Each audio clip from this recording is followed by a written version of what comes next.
कांद्याला 1580 रुपये दर म्हणजे शेतकऱ्यांच्या तोंडाला पाणी. रविकांत तुपकर यांची सरकारवर टीका.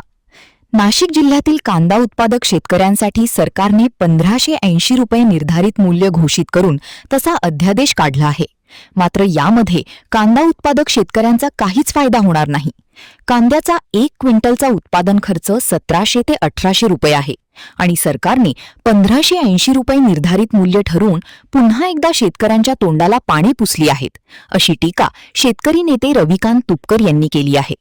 कांद्यावरील निर्यात बंदी हटवून जास्तीत जास्त कांदा सरकारने निर्यात करावा आणि 2 ते 2,500 रुपये प्रति क्विंटल कांदा सरकारने खरेदी करावा, अशी मागणी देखील रविकांत तुपकर यांनी केली आहे. पाहूया ते काय सांगतात.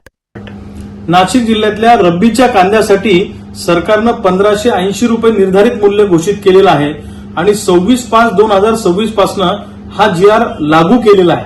वास्तविक पाहता कांदा हा काही फक्त नाशिक जिल्ह्यात तयार होत नाही, तर महाराष्ट्रातल्या अनेक जिल्ह्यांमध्ये कांदा तयार होतो. मग हा GR फक्त नाशिक जिल्ह्यासाठीच का काढला, हा खऱ्या अर्थानं प्रश्न आहे. आणि आता हा GR काढला, पण याच्या आधी शेतकऱ्यांचा कांदा पड्या भावानं मार्केटमध्ये गेला, कांदा शेतकऱ्यांना फेकून द्यावा लागला.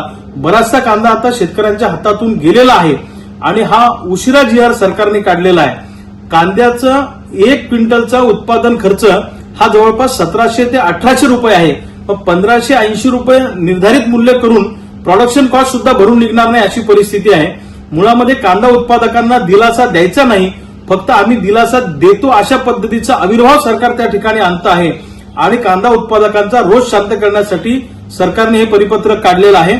मुळामध्ये सरकारला खरोखर जर कांदा उत्पादकांचा फायदा करायचा असेल तर कांद्यावर निर्यात बंदी न लागता कांदा हा निर्यात केला पाहिजे परदेशामध्ये आणि किमान 2 ते 2,500 रुपये प्रति क्विंटलनी कांदा सरकारने खरेदी केला पाहिजे आणि पहिल्या, दुसऱ्या, तिसऱ्या क्वालिटीचा सुद्धा सगळा कांदा खरेदी केला पाहिजे, तरच येऊ शकतं.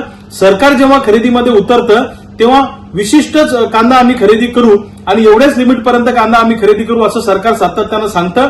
त्यामुळे सरकारच्या या कांदा खरेदीमुळे शेतकऱ्यांना दिलासा मिळत नाही आणि सरकारने आता जो काही 1580 रुपयाचा GR काढला यामुळे शेतकऱ्यांना काही फायदा होणार नाही. शेतकऱ्यांच्या तोंडाला पुन्हा एकदा सरकारने पाणी पुसलेली आहे.